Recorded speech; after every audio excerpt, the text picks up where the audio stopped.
Hi.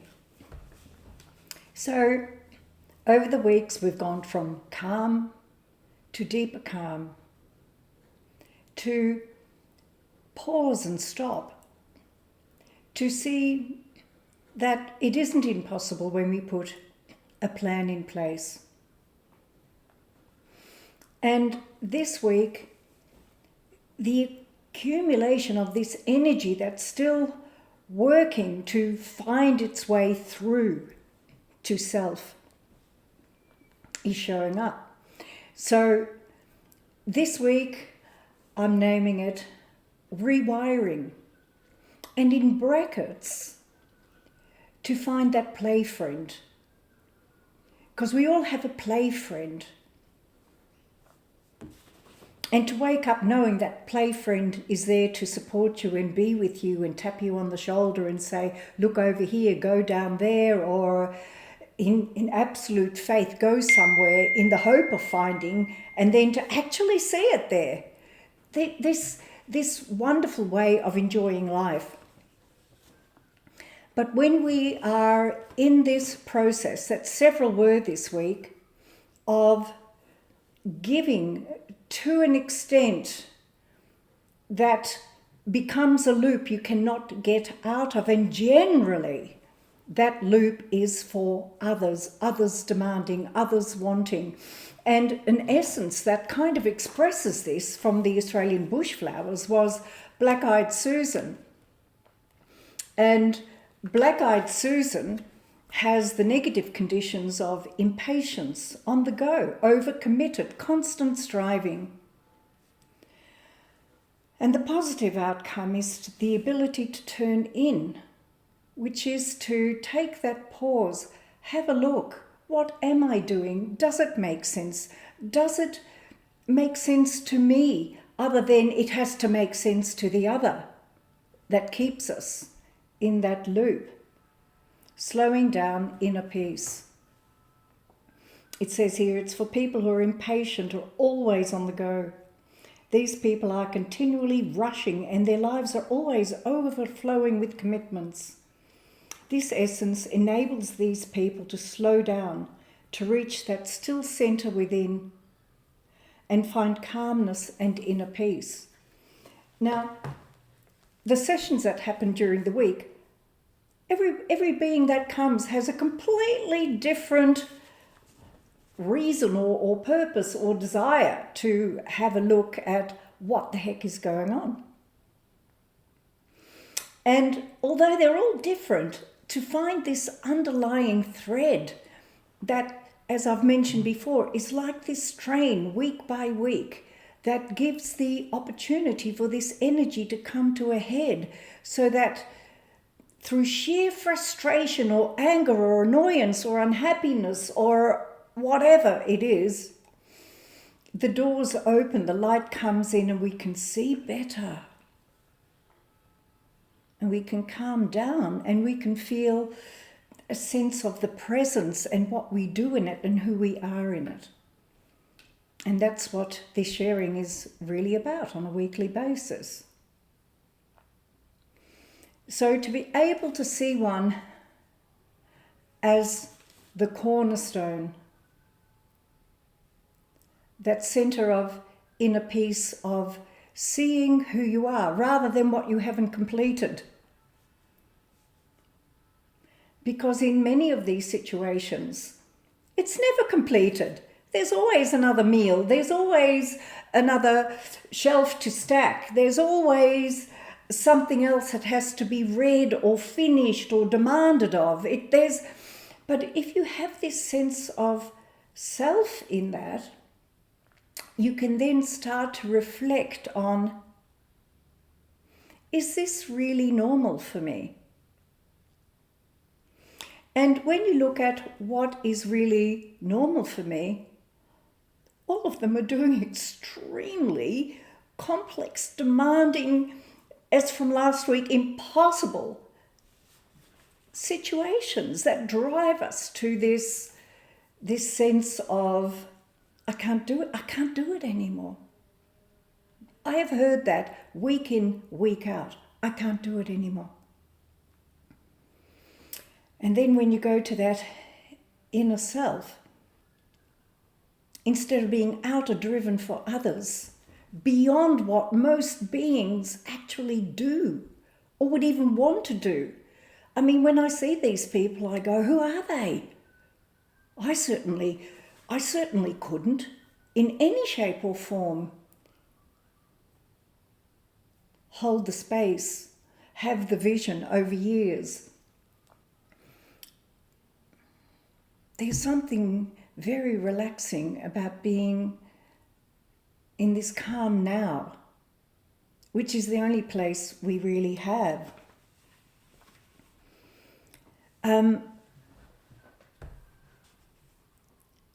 One being, it was very interesting because her partner was saying, go and see Jose, you're not yourself. So we had a session, and what was beautiful to see was this was a new rewired calmness. And the calmness was so deep that the partner thought something was wrong. In fact, something had so deeply fallen into place, and her own life was seen in this calmness and with directions that felt deeply pleasing. And because that wasn't the behaviour in the past of the concern and the worry and the working ahead and making sure things are in place because you mightn't have seen they are, all of that disappeared. How wonderful. And in him hearing this, he was happy and pleased, and it felt good. And another who was looking after her partner, who happens to be bedridden at the moment, this running up and down and doing everything and meeting all the wishes and desires and to make it all good. What was realised is this caring now is on steroids. But now that it's on steroids, I can actually see what I've been doing all the time. How ridiculous. Where's the norm in that?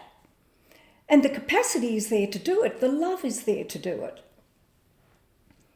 But the insanity of it was shown, and a rewiring has taken place. And what was particularly lovely, because earlier on I was saying, there is this friend who is with you. So at the same time as this was going on, there were a couple of things she wanted to get, so off to Bunnings. And it was very, very specific. Like, I want a dustpan, and I want it to be black, and I want it to be shallow.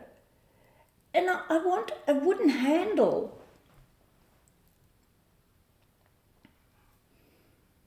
And there were two at Bunnings, more perfect than she even thought of, on sale for $2 each. And then in turning around, there was this item that she had left behind before moving, and there it was for $5. Like, I love it when that happens. It's like, who's there? Who is this friend who is with me, who provides these remarkable miracles? And that happens a lot to us. And if we're aware that that energy is around us all the time, the phone call we get, the item we come across, or the sharing of a YouTube video that is right in alignment with where you're at with your journey at the moment. I mean, these are this friend that we wake up with every morning, and to start to feel the presence of that in the journeying of the now that we are doing. So the beings that I saw, they have such a deep sense of capacity that has been made so normal they can't see it anymore. And then, of course, they add to it. And then it still doesn't feel enough. And one particular being who has held a space for so long now and is at the end of this whole extraordinary process. You know, it's like a Indiana Jones film. People are living Indiana Jones lives. And yes, it was epic. But there was a sense of, I'm done. I am so done. Like I don't even care anymore. I'm so done. And there was this sense of epic. And what showed up was so wonderful because that sense of energy that came down pretty much said, epic is your norm. It is epic, but epic is your norm.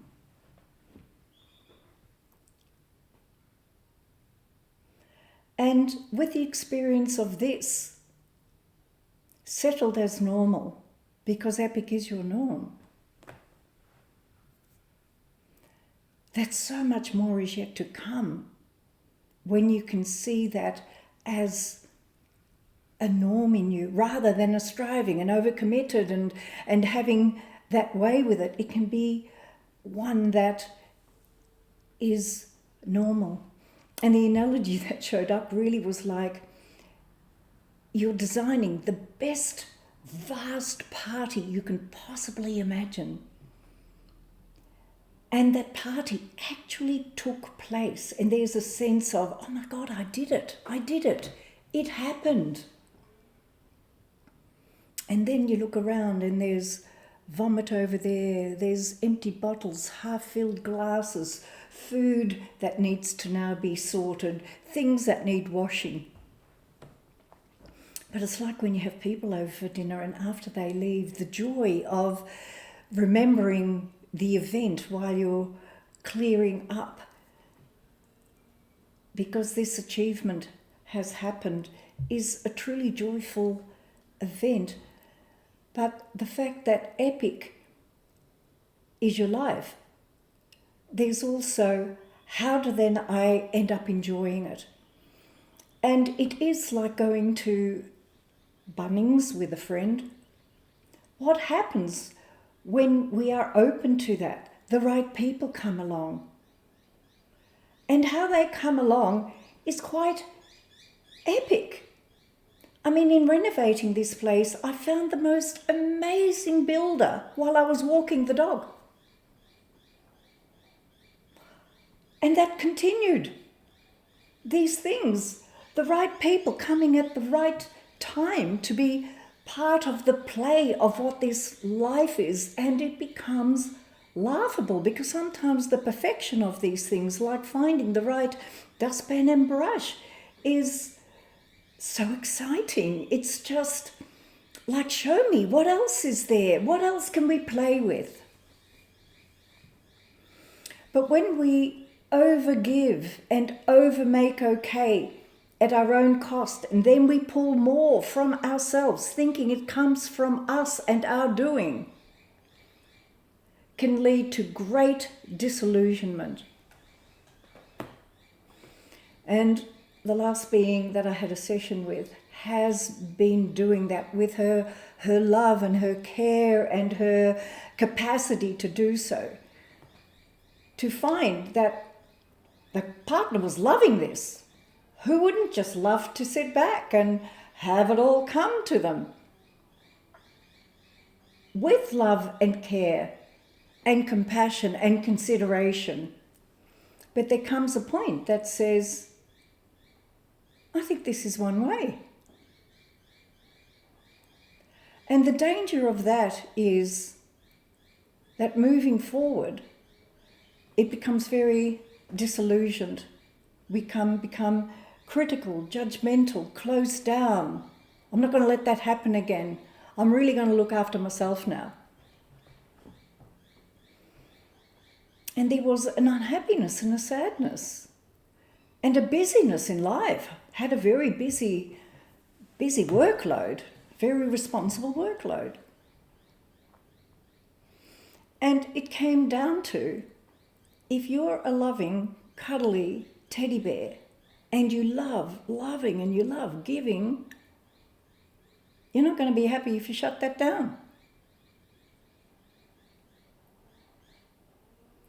And if you're looking for who to enjoy your life with, who to be with, look for people who are open and they're active and they find things they want you to join in with them. And you basically have attitudes that aren't closed down on how other people live their life or how they want to live their life. And to then be in the presence of the now and see what next we can enjoy life in and start extending who you are as this loving being to others around you. Because the best will come out of them that way also. It is important that we see our capacities, to see when we have given too much, and to feel lack of joy when joy is truly the basis and love is the basis of your life in truth. That when that feels squashed, it may not be anything other than what are you extending yourself to that isn't working? How can you rewire that to see yourself in this joy and in this love, in this compassion? And how can I forward that so I can feel the center of that stone, that calmness in myself that deeply knows, regardless of the show, things are deeply okay.